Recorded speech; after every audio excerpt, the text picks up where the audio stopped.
Welcome to Sunday night Bible study. We're in John, the 20th chapter. And I have been talking about in the previous classes the idea that Jesus said it is finished, and we've been talking about what is finished. And there's a sense in what he has finished has begun. And then we'll start into that part of it tonight. But I put in here that it's important about what he has finished, and what he has started, is that he died, he was buried, and he rose again the third day. And here's a kind of an update on those ideas that I'm going to try to cover tonight, or part of tonight, and that's chapter 20. And this has to do with Jesus coming to Jerusalem. In the three synoptic gospels, Matthew, Mark, and Luke, there is a literary plan that was followed, and that is the ministry of Jesus was covered in Galilee. And he kept saying, I must go up to Jerusalem. And that last week when he went up to Jerusalem is what's covered in the synoptics.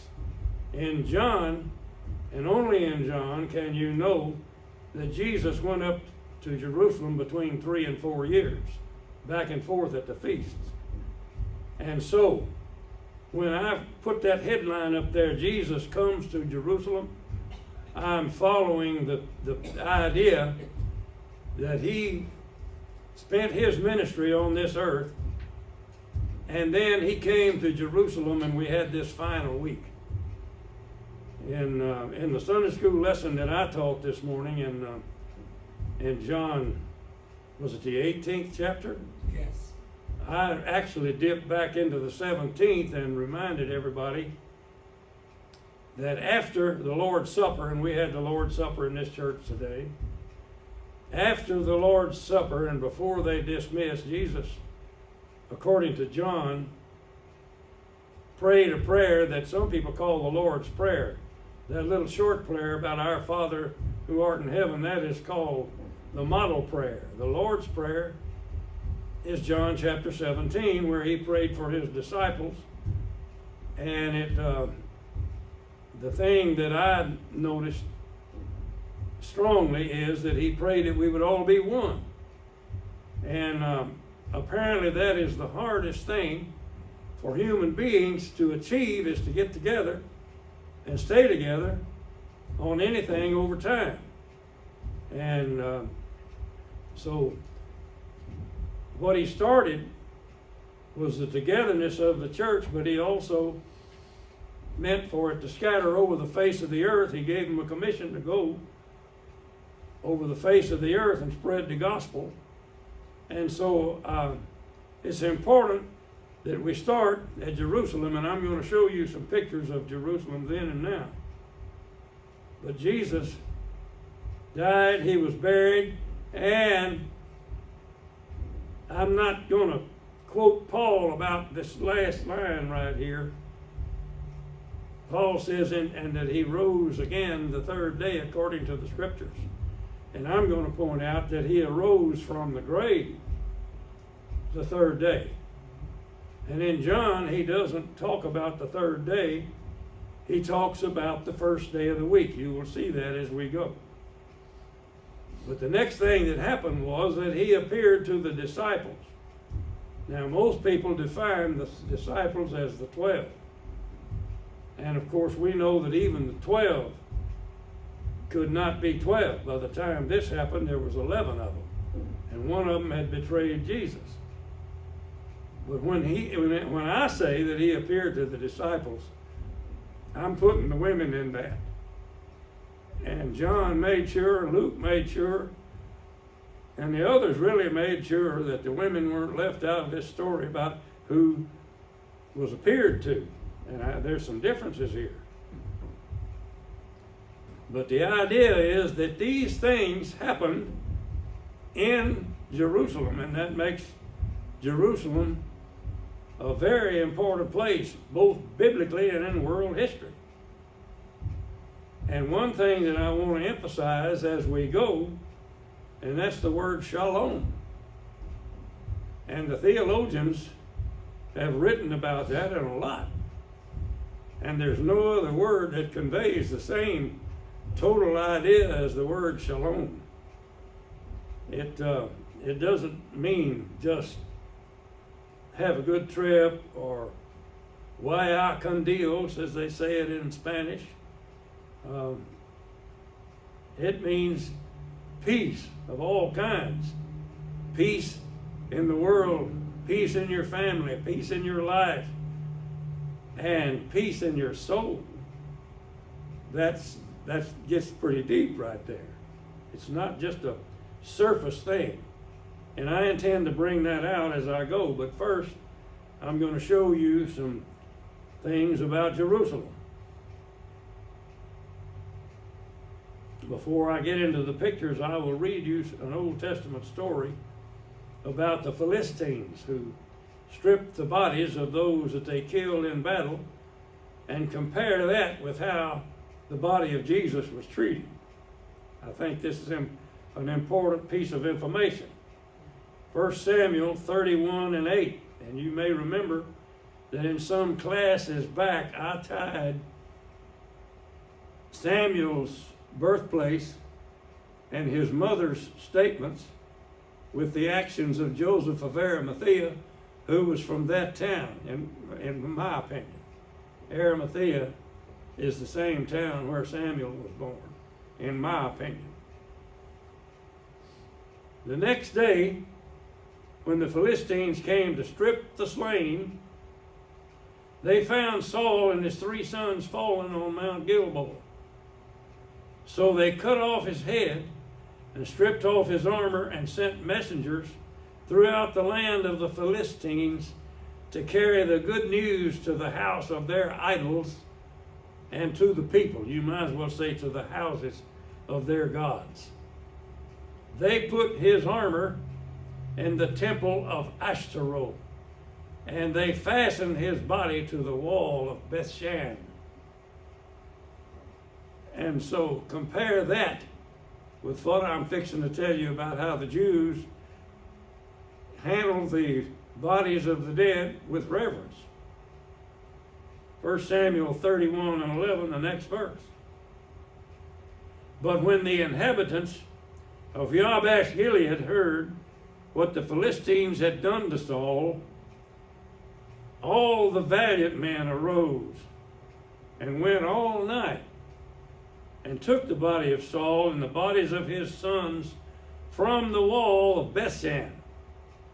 And they came to Jabesh and burned them there.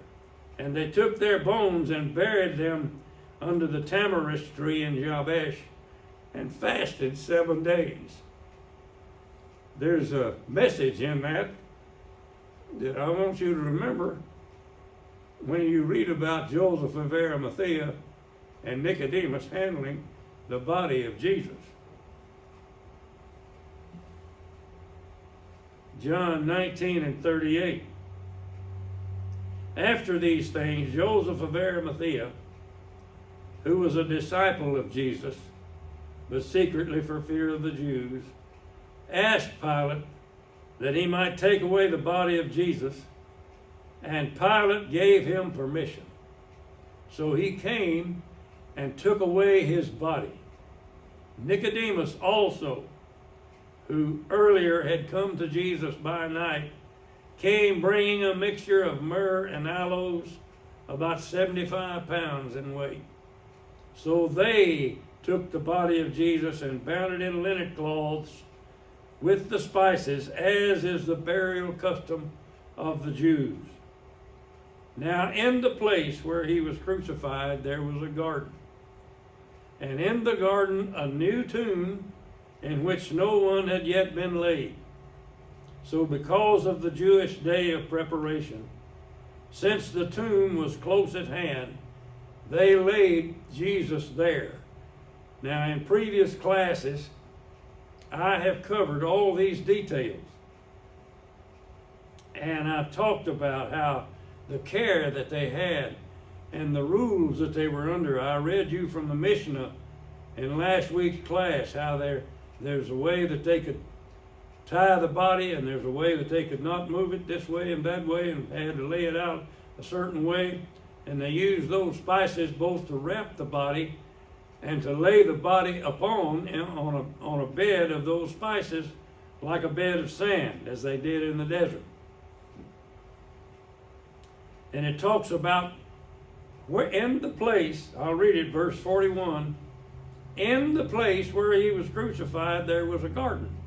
Well, that's an interesting statement that has been, archaeology has been looking for that for centuries.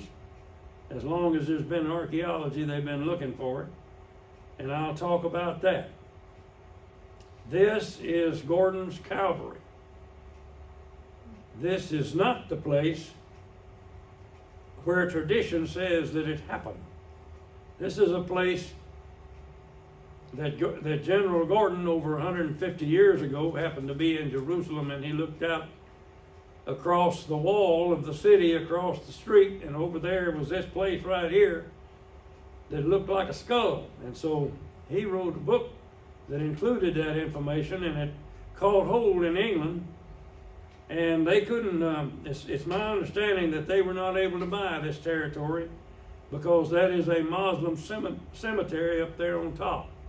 You may notice a radio or television aerial up there. That is not a place where you can go. It is not open to the public. And you see all those buses parked there.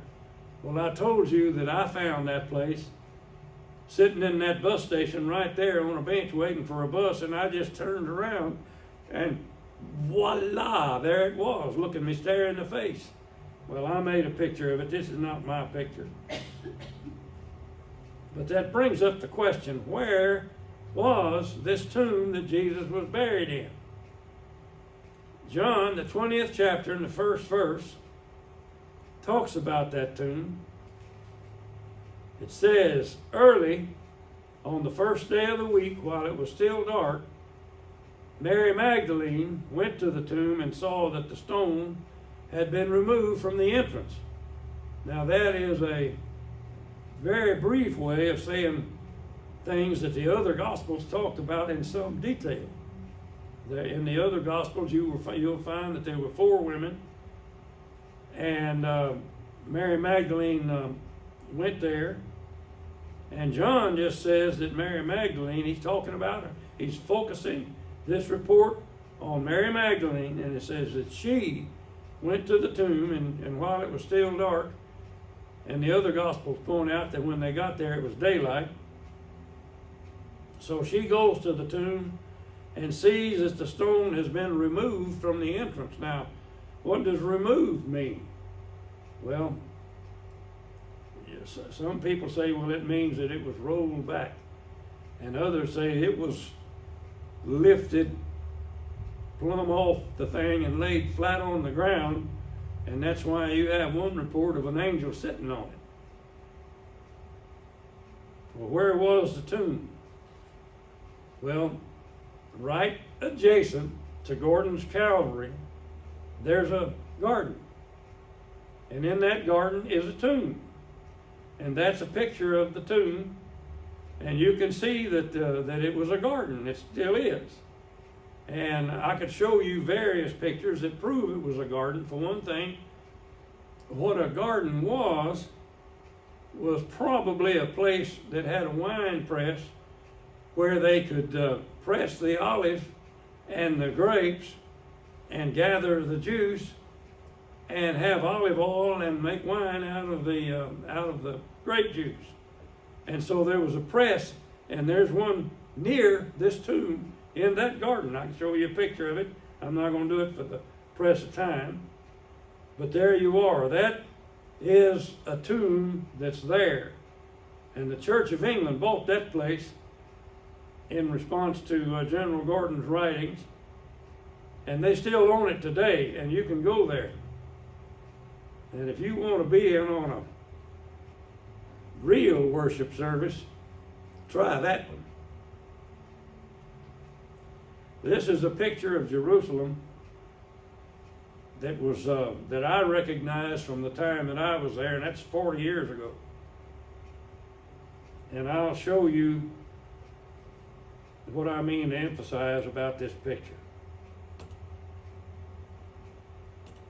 You see those two domes right there? That's the Temple Mount. That's the Mosque of Omar, or the Dome of the Rock. And that little dome there is the Al-Aqsa Mosque. And that wall that you see right across there is the Temple Mount. And right over here you see to my right there in that picture, that's the Mount of Olives. This tower up there is supposed to represent the place where Jesus ascended into heaven from the Mount of Olives.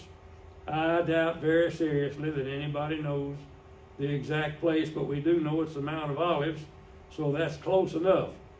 I'm emphasizing that all of this took place in Jerusalem, and that makes Jerusalem important to everybody. Now, do you see the barrenness of that hill there? Just remember that. I'm fixing to show you a picture, a modern picture that's totally different. But in this picture, there is a graveyard. It's a Jewish graveyard. And it's down here, right in here where my cursor is. And it's so small that I can't even see it in this picture.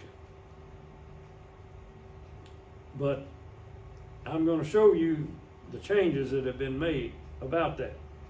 So just remember this picture. And when we ask the question, where was Jesus buried? Where was he crucified?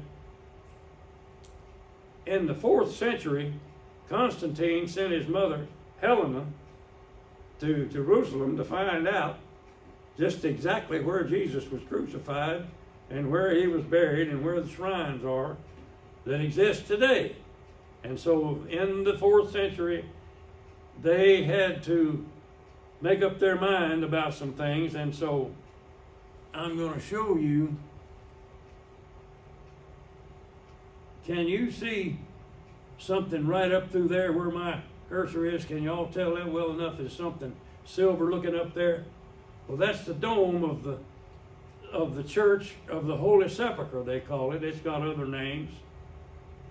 It's in Latin and Greek and every other kind of language, but we call it the Church of the Holy Sepulchre.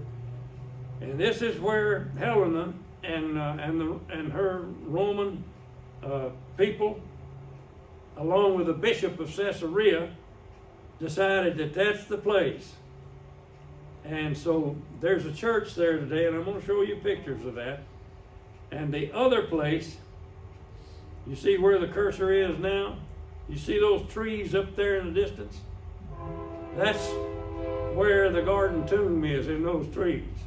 And so I've pointed out to you that the graveyard of the Jews is down in here, outside the temple wall.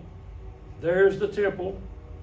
And over here is the place the tradition says that Jesus was crucified and buried. And up there is where General Gordon said it was. And so I'm going to have a look at both of them if y'all don't mind. Now this is a more modern picture. This was made less than 10 years ago, when the Jewish people took over Jerusalem in the 1967 war. That changed everything. And they took control of just about all that territory, but they've never been given control of the Temple Mount. I got a phone call today from somebody that wanted to know if I thought that they were rebuilding the temple on the Temple Mount. Well, I'll guarantee you, if they start, there will be 2 billion Muslims that will show up down there with guns in their hands and say, you're not going to do this. That temple right there is as sacred to the Muslims as it is to the Jews. And it's sacred to us in a sense. If you can say that a place is sacred, well, Jesus made it sacred by setting his foot there. That doesn't mean that we need to go there to worship God. That's not why you go there. Oh, I guarantee you that you can have a unique experience by going there. I found that out. But there is the temple. And right in there, you see where the cursor is? That's where the Church of the Holy Sepulchre is. Right here at the end of the Temple Mount is where Fortress Antonia was. You see what are y'all able to see my cursor? Mm-hmm. Let me see. I didn't magnify that, did I? All right, there's the Temple Mount. And Fortress Antonia was that area right there. And some say Jesus was tried there, and others say he was tried over here in that area right there where Herod's palace was. Wherever it was, doesn't really matter. We care, but we don't care. It's and that Church of the Holy Sepulchre is a dome that's over in there, and I'm not sure I can even find it right now, but I know that it's right in here where my cursor is. And then where the garden tomb is, you see this wall right here? That's the Jerusalem wall and the temple wall. And that wall goes right up there and turns and goes across. And General Gordon was about right there where my cursor is when he looked across the road and saw that Gordon's cavalry. And you see those trees right there? That is where the garden tomb is. So take your choice. Now, do you see the Mount of Olives here? Do you see that there's something right there on the end that was barren in that other picture? Mm-hmm. Well, I'm going to show you what that is.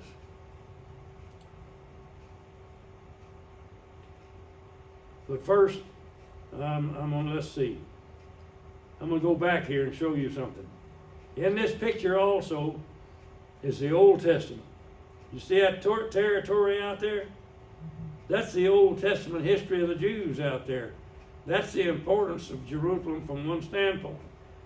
You ever heard of Gibeon of Saul? Well, that's just right in here. How about Beth Horon? Well, that's the route up the mountains. See that gully, you might call it, or that is a stream that goes all the way to the Mediterranean Sea, and those valleys went all the way to the Mediterranean from Jerusalem, and there's more than one of them. And Beth Horon is the road down there to Caesarea, and you could take that road and be on high ground all the way and not wander through those canyons. And that's the way the armies always came up that hill. Caesarea is out there, right down where my cursor is.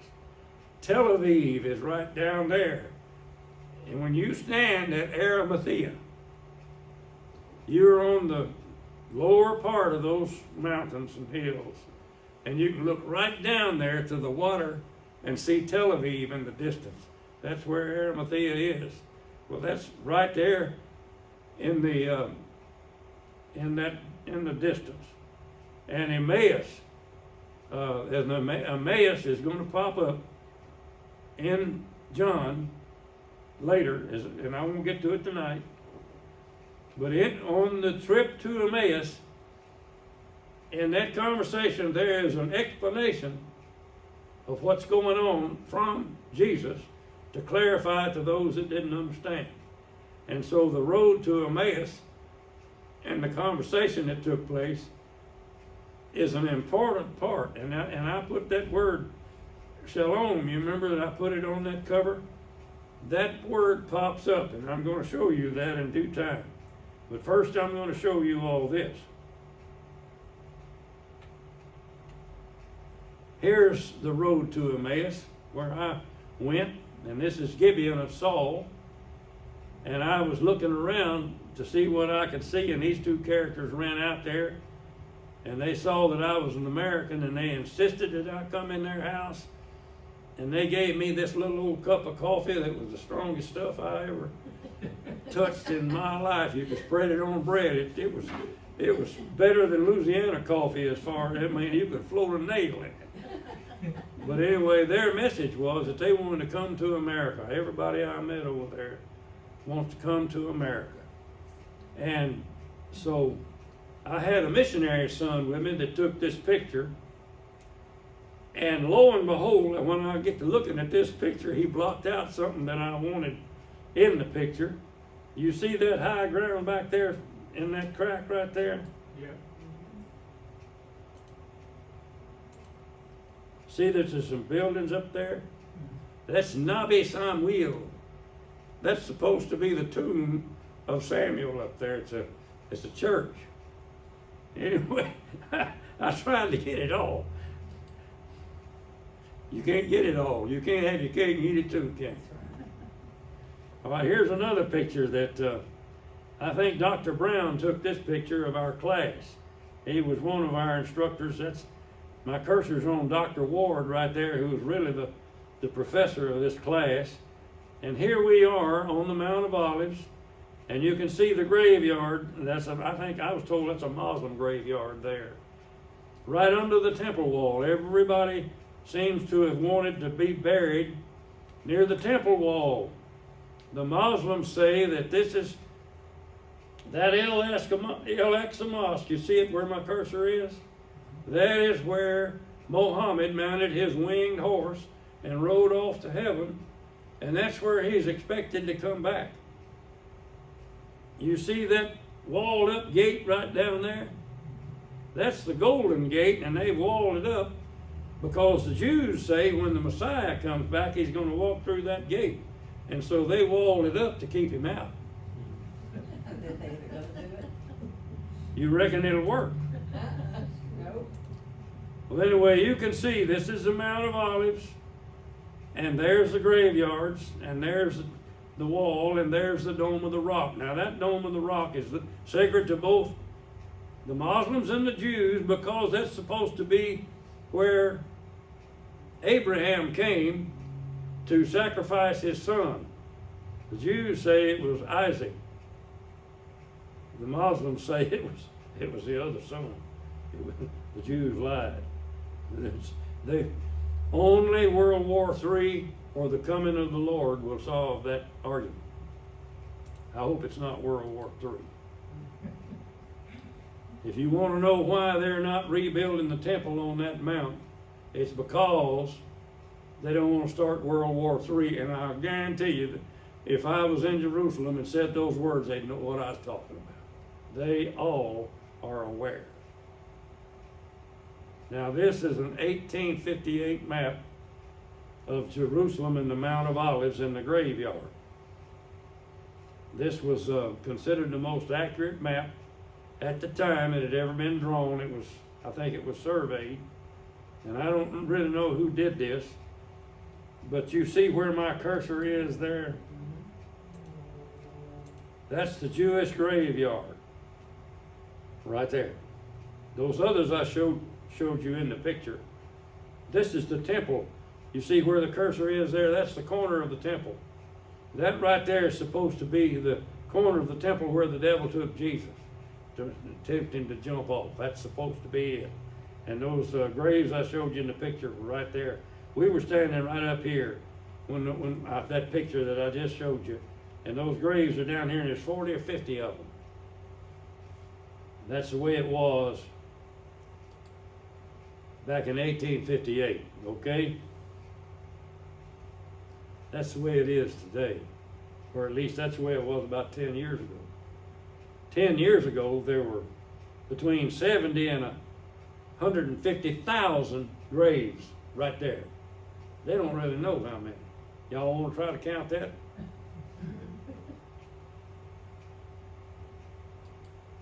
I would call that some of the most expensive real estate in the world. How much does it cost to be buried in a graveyard here in Little Rock? $89,000. Just imagine how much it costs to be buried in that graveyard. I mean, how much real estate have they got for sale? I mean, how much did they pay for that? All right, so there's the picture. Here is a picture of the Church of All Nations down in the Garden of Gethsemane. And there's a graveyard in there. I'm going to show you a picture of it. But the Church of All Nations, remember, is built supposedly where the Garden of Gethsemane was, where Jesus came to pray before they came to arrest him. And that right back there, you see that dome on that church. I did magnify it, didn't I? That is the so-called Russian church. That's the Church of Mary Magdalene, put there by the Empress of Russia, who is buried there. And I guarantee you that all of that cost somebody lots of money. Only the Empress of Russia had enough money to put a church right there. And that's the Mount of Olives, of course. And you see the starting of the graveyards right there. Well, I'm emphasizing the importance of the burying in Jerusalem. Y'all get what I'm trying to come to here? It's a big deal. There is a Christian graveyard in the so-called, what they think is the Garden of Gethsemane. There's the olive trees, and there's the graves. And I just can't imagine what it would cost to get buried in that one. As a matter of fact, I don't imagine you can get buried in that one unless you spend your life working there or something. Anyway, you can know that it's an expensive proposition. And I'm emphasizing that it was an expensive proposition, the burial that Jesus got. It never was cheap. And it's as expensive now as it was then, maybe more so. Now here is an old time method of burial of the Jews. Those are what they call ossuaries. And that's got the ashes of people in there. And I showed you from the Old Testament that they burned people's bones, and then they would put them in these ossuaries and so forth. This particular ossuary is at a place that's called Dominus Flavi. Dominus Flavi. And that is a Latin version of Jesus wept. And so they've taken a spot where they say that Jesus paused and wept over Jerusalem. And I think they've even got a teardrop that hit a rock and burned a hole in it, and so forth, at this place. And so these are the ossuaries that are in a cave under that thing. This is the so-called tomb of Lazarus. And you can see that they'd stoop down and enter in there. And there's a rock in there that you can roll away, and I'll show you a picture kind of on that design. I'm showing you different kinds of designs that they had. Now, there is the Church of All Nations, and they have got, I think that's the one that's got the 10 Commandments in probably 90 languages posted on the wall. And they've also got the 12 apostles around the building, and the Apostle Paul is shown as one of them. And then there is the Russian church with the what we call the onion-shaped dome. But I understand that that's real gold on those domes. And you can imagine what a problem security is in Jerusalem with whoever the cops are. And I could get into that about that church. I'll get into it a little bit when we come to the Church of the Holy Sepulchre. All right, but this is a picture taken from up on the north end, above really from the area where Gordon's Calvary is. And you can see the Mount of Olives over there, and see those new graveyards there on the right? See the end down there and all that? Tens of thousands of graves, and there's those churches, and there's the Garden of Gethsemane, and look at here. There's more of them over here on this side too. So the Temple Mount is surrounded as close as they can make it, and the graves are both Muslims and Jews, and some Christians, as I've showed you. And here is a funeral in a Jewish cemetery. And I'll show you a couple of phenomena. Notice that all of the guys, are those all preachers or who are they? Well, those are those Hasidics, the ones with the, you see the curls on the hanging down the side. They don't cut those off. They wear these hats. All of them wear the same hat, and all of them wear the black.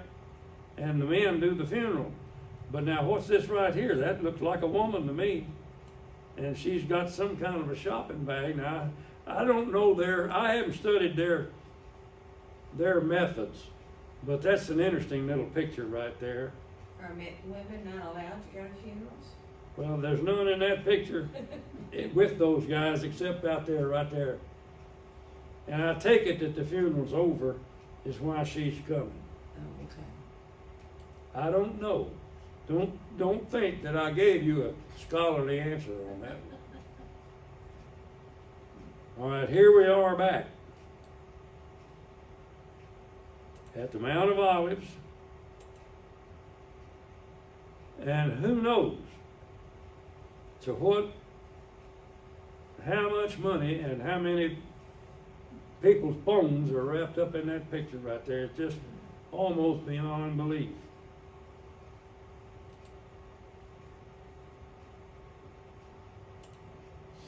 And there's a picture of them up close. Y'all asked me whether they dug a hole and buried them or put them in boxes or what. Jesus talked about the Pharisees being like dead men's bones are in a whitewashed thing. Well, there you got the whitewashed, the real McCoy, right? Wow. But that's what those tens of thousands of them are right there on the Mount of Olives. There they are. It snows in Jerusalem, and that picture was taken in the snow, but that gives you an idea. And some of them are bigger than others. Some of them, their families have got more money or more honor or something. So we do that too, do we not? My grandfather's got a tombstone that's buried in the ground, sort of, just a little plate. And I've got some other relatives that've got a big old hunk of marble that you couldn't move with a crane. And so here's more of the same. Here is a picture, and this comes from the garden tomb. And I think I took this picture. I got my pictures mixed up, and I'm fairly sure that I took this picture. And I only took one, and I regret that. But I guarantee you that there's few worship services available that'll compete with that. That is a Anglican priest up there, or father, or whatever they call them, and that's the Church of England. And they had due respect for the situation and the place. I respect them for that.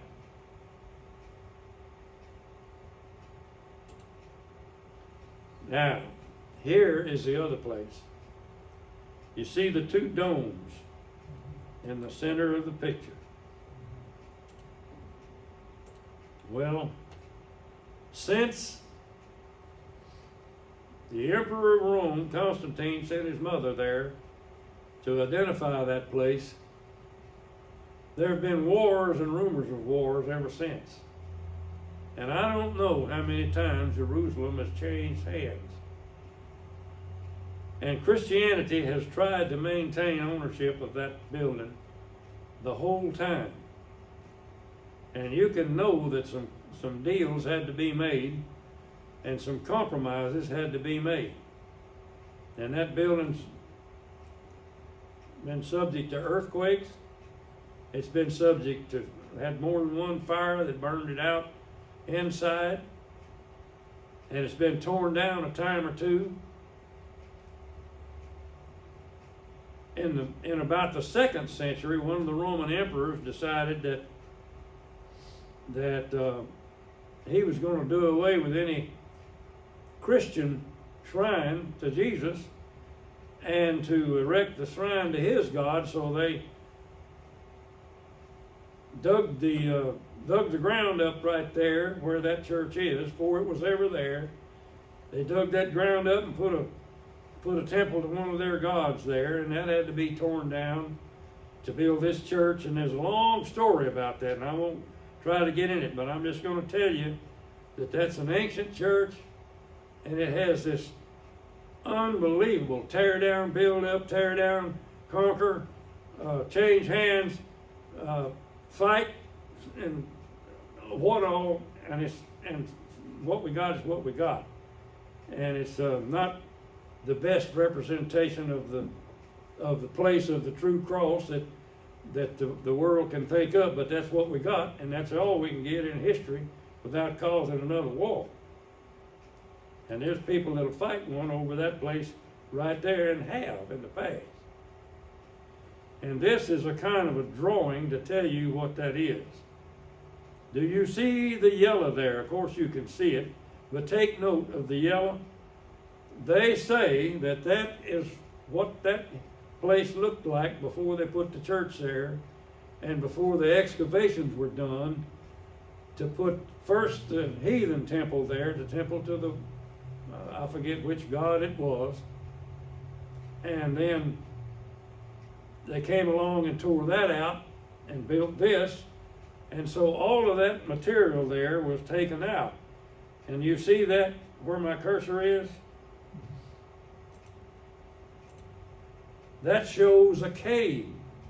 Well, that's supposed to be the tomb that Joseph of Arimathea dug. Well, you can see that the roof of it's gone. There's no cave there. And there's this device right there. Well, that's a structure that's been there for several hundred years over the place that they say was the tomb of Joseph of Arimathea. And over here on this side, you see it says Golgotha's rock. Well, there's a rock sticking up there, and they've dug away the material. You see the yellow is gone. And so they've got a floor in that church that commemorates these places, and I'm going to show you that.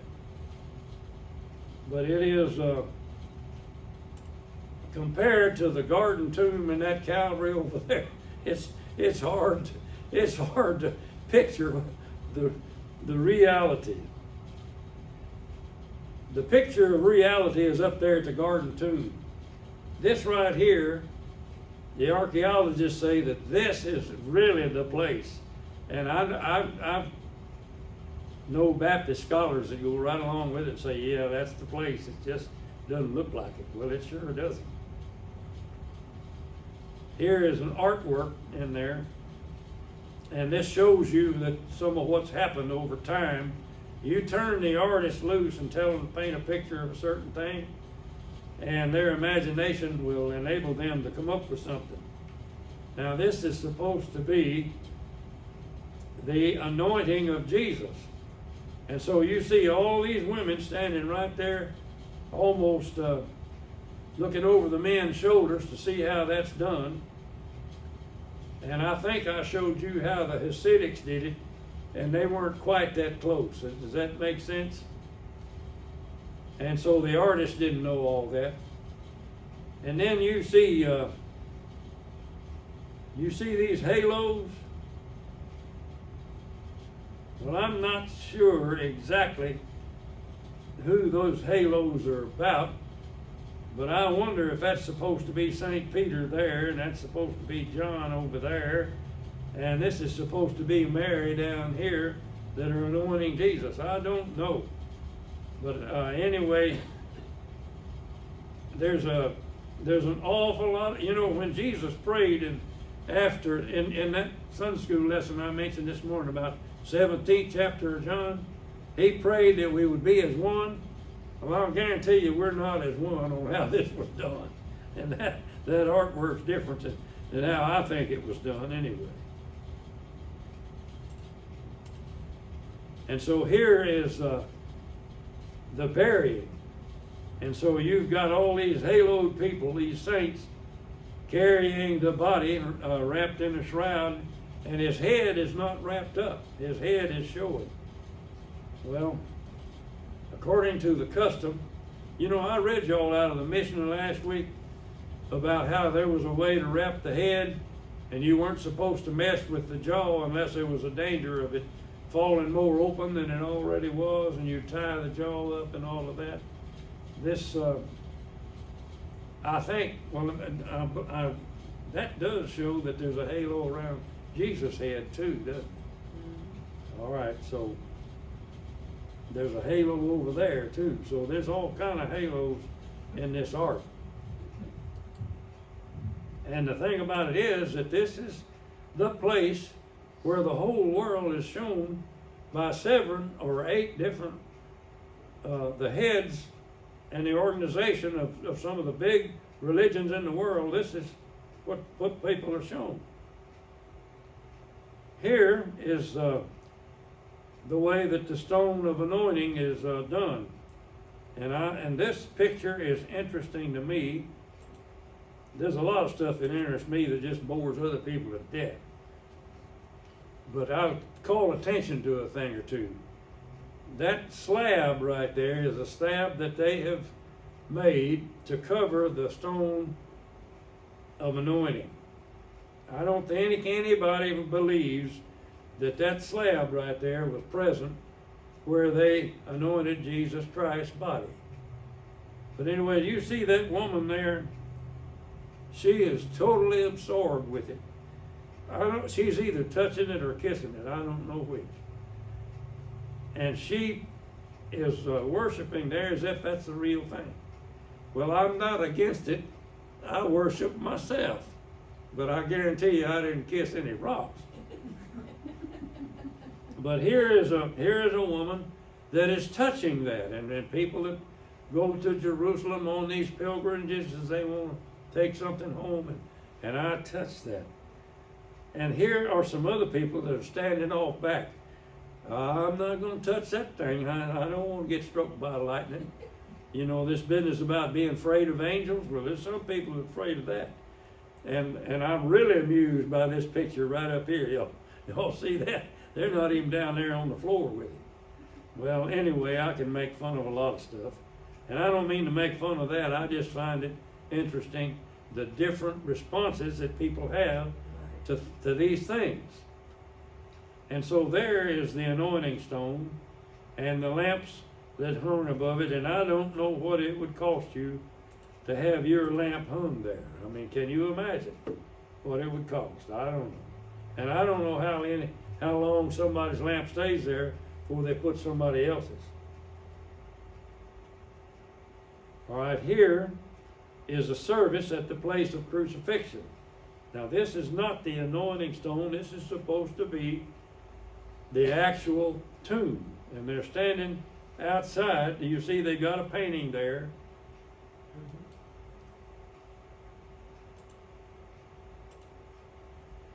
That's the painting, and this is, I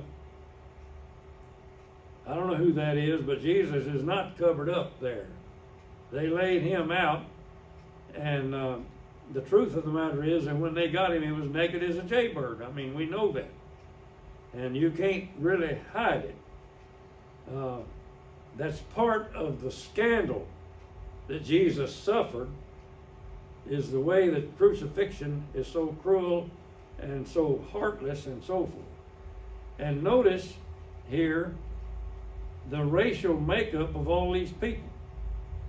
I mean, there's 7 churches that own this property in one. I mean, this church owns this part of it, and this church owns this part of it. Somebody else has got something else, and they alternate services, and that's, by the way, is refereed by whoever controls Jerusalem, and it used to be the Muslims, and the Caliph refereed these fights between these churches that pushed and shoved over the use of these places. And I'll get into that. But now the Jews control it. And this contraption that they've got over that's supposed to be the burial chamber, the building inspector in Jerusalem declared it to be unsafe, and so they had to stop and rebuild the thing. And it had been there since the Middle Ages, and so it was unsafe. Well, anyway, all of that is part of the story of this thing. I didn't mean to divert what we're talking about here into all this, but I'm showing you the theology that can grow out of the stories that we're in, and I'm really emphasizing the importance of getting it right. I don't think that there's any hope of Christianity being as one until we get this right.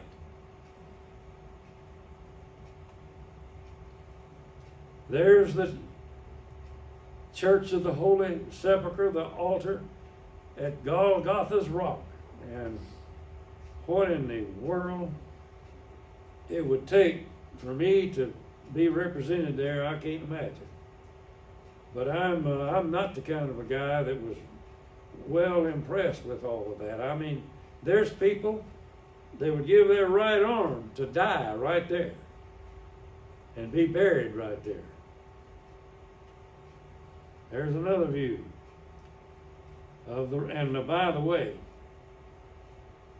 you see in those glass cases, you can go and you can actually see what they say is Golgotha's actual rock. Well, all I'm going to tell you is about that Golgotha is that it was never told to us that it was a hill. It was never told it was anything. It was just the place of the skull.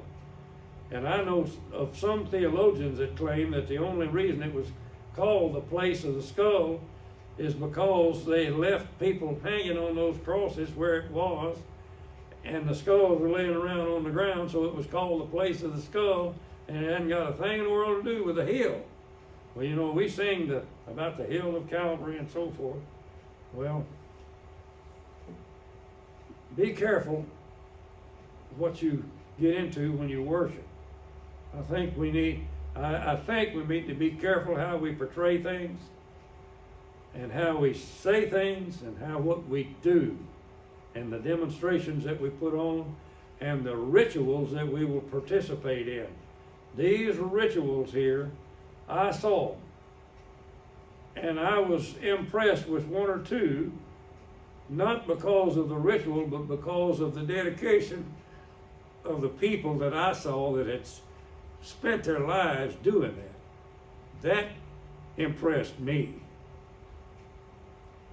That is their version of taking up their cross and following Him.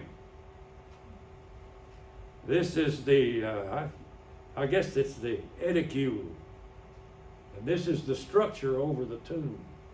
And this is the structure that was built early on, and then it was out of wood and fire burned it down, and so they did it with iron girders, and then they rusted up and fire burned that, and finally the Jewish building inspectors came along and said, we're going to do something about that, so they spent hundreds of thousands of dollars building that, and that's the new version.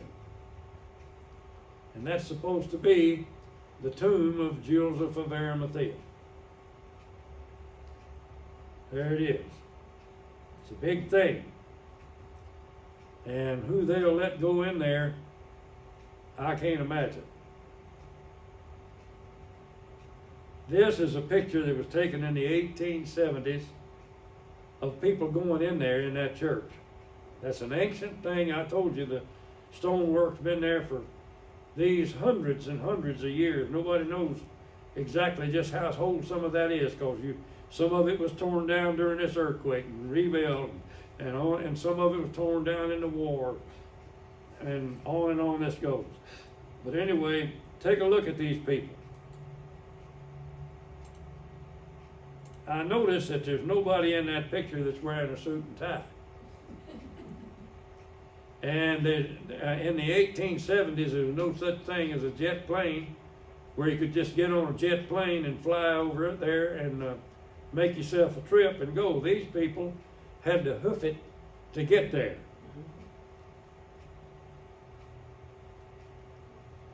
I see that guy right there. That's probably the Eastern Orthodox Church, either that or the Coptics from Egypt, one of the two. And some of these folks, see that fellow right there with that turban? I'd be afraid to say just exactly who he is. His turban is different from that one up there. All right, here is a modern procession. This is the Greek Orthodox. And I tried to do a little investigation and find out just exactly what these uniforms represent. And I frankly ran out of time before this class. And so I can't tell you why those guys are wearing fezzes unless it has to do with the fact that the Sultan is the one that made the rules that they operate under today. Y'all ever heard of that law? The name of it is the status quo. Oh, y'all didn't know that was a law, did you? Well, if you've ever heard of the status quo, there's only really one law that's called that, and that governs the use of that building. And it's 200 or 300 years old. The Sultan put out a decree that from now on, this is the way you're going to do it. And so everybody that's there has to go by that decree. And so he decreed how that's lined up. And I really don't know whether those guys in front are Christians or whether they're Muslims or who they are. But they're wearing fezzes. And that may go back to that thing. And I noticed that they've got these staffs, and these other guys have got the palm. And so this is a celebration of Palm Sunday. And you see that fella back there? Let's see. Do you see how he's got a kind of a caped head bonnet there? That makes him at least a priest. And for all I know, he's the Metropolitan. That's what they call their Pope, is the Metropolitan. The Metropolitan really means the bishop of the city. And the Greek Orthodox was the bishop of the city of Constantinople. The Pope of Rome was the bishop of the city of Rome, is how that started. So here's the people from the Eastern Roman Empire, the Eastern Orthodox. Orthodox means orthodoxos, the straight word. They say that we have got the straight word from the disciples from the East. All the scriptures were written in Greek, and we speak Greek, and on this goes. So there's the argument. And so they say that they are the ones who represent Jesus in this place. So here comes their procession. Any questions about that one? And so here is the Roman Catholic procession. And you see anything curious about that one? I mean, there's the fezzes. And in this one, they've got the uniforms on and the weapons. And so, I don't know what that, I'm going to investigate, and if I have time, I'll find out this week and tell you next week who these people are. But you can know that those are the monks, and the Franciscans are in charge of the facilities at this place in the name of the Roman Catholic Church. If you see it if you hear the writings about it, they'll call it the RCC. Well, those are Franciscan monks who have dedicated their lives to living in the monastery. They do not live in houses, they live here in this church, because it's a monastery also. And then these fellows in the red back there, are those cardinals? I reckon they are. And so this is a procession, and it's not Palm Sunday or they'd have the palms, it's probably of the cross itself. You see the form of the cross they've got right there that the monk is carrying. And here's something I respect. This is the Franciscan monks who have dedicated their lives in the monastery. And this is station 1 of the Via Dolorosa. And this station 1 really means where Jesus was condemned by Pilate and where they made him pick up his cross and go. That's station 1. And so they're having a service. And take a look here. That brother is reading the scripture. And this brother is putting something over his head. And I don't really know what that represents. But notice that this is prayer and reverence. I respect that every time. I'm not hung up on the ritual, but I'm hung up on taking your cross. That means something. Here is a Christian Palm Sunday procession. And I notice that this is not a funeral procession. I kind of think that they're having a good time. Can you see that they're happy? Palm Sunday was a time of happiness. Jesus had not been crucified, and they didn't know he was going to be crucified. Only Jesus knew it. Nobody else knew it. I say that one other person knew it, and that's the one that anointed him for his burial, and her name was Mary, you remember? To me, there's only one person that understood that that led to the cross, and that was not a disciple. That was somebody by the name of Mary. What I just said bothers a lot of people for me to say it. I said it, and I'll say it again if you ask me. So this is the church itself. And over time, and the property has changed hands so many times that they could not control the property around this church, and so it's not in a garden, it's not in a nice place. It's down there crowded around all these old buildings, and you can hardly maneuver. But anyway, you see the problem. There's another view of it. And here's the 2 domes. One of them is a dome over the what they call the Rock of Calvary, and the other one is the dome over the tomb of Jesus. And I'm going to call your attention to something that's in this picture. I got to go back.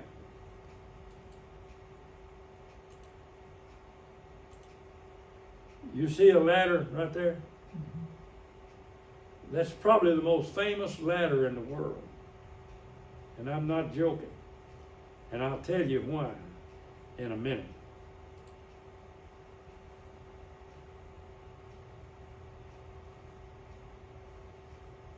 Have I used up my time? I'll tell you next week. You're not going to tell us the rest of the story? You're gonna tell us next week, make us come back. Well, I'll go ahead and tell you. I mean, they can turn the camera off anytime they want to. Let me go forward here a little bit. That's other pictures of it, and you can see that ladder up there. Mm-hmm. There it is. Now that ladder cannot be moved because of the status quo. The Sultan said that you will not change anything. And the word anything includes that ladder. And that ladder was up there, and it's been there since 1557. Now, I don't think that's the same ladder. Let me show you. Does that look like that? Does that ladder look like it's been out in the rain that long? Well, somebody has cheated us a little bit and put up some new wood, but they didn't take the ladder down, is the point. It cannot be moved. Why is that ladder there? The Sultan said, you cannot change anything from this day forward. And that ladder was there, so they can't move it. All right, so here, I've got it down here about the status quo.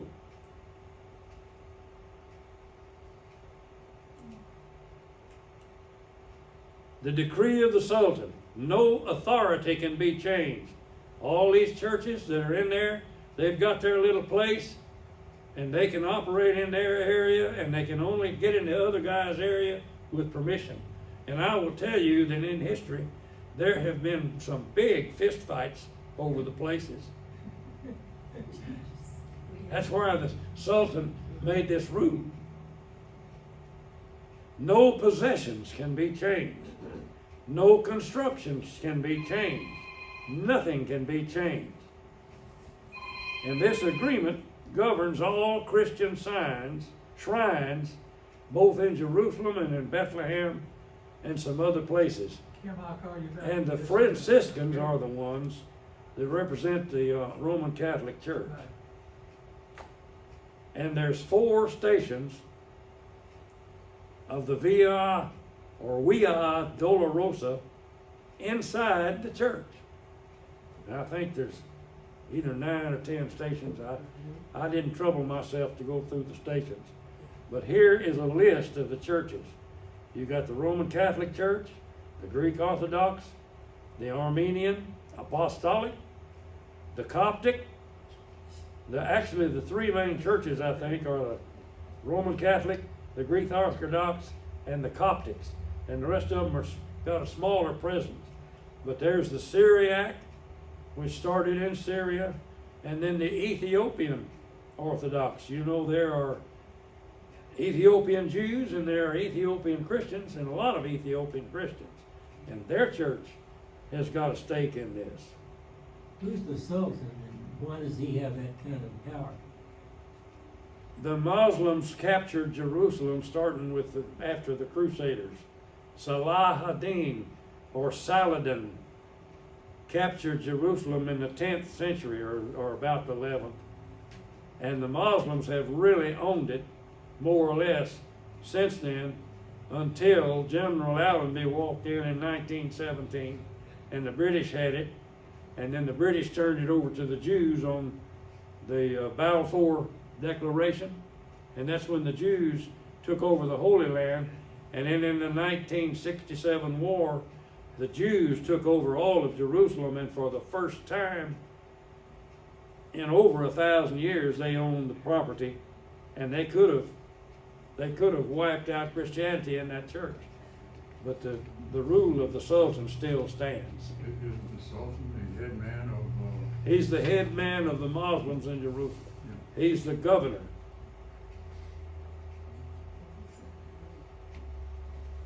So I answered the question about the ladder, right? I Well, want to know why they put that ladder there. Where were they going when they climbed that ladder? They're washing windows. Why did they put that ladder there? I don't know. I will, Nobody And the knows. Sultan maybe- yes, somebody knows, and I will speculate. And that's immaterial as to why it was there, and he said it's not gonna be moved. There was somebody, now, y'all hear me now, you asked me a question, so I'm gonna give you an answer. It has been replaced. There's one, I told you there's 7 churches own this thing and divided up, right? And so one church owned the hall that had the door in that room, and another church owned the room. And so they got in the room with that ladder. Now y'all get that? Yeah. And when the Sultan said, I've had enough of this, y'all are gonna do it this way from now on. And so that ladder has stood there ever since. And so we'll take it up there, Lord willing, next week. Let us pray. Our Father, we thank you for the scriptures.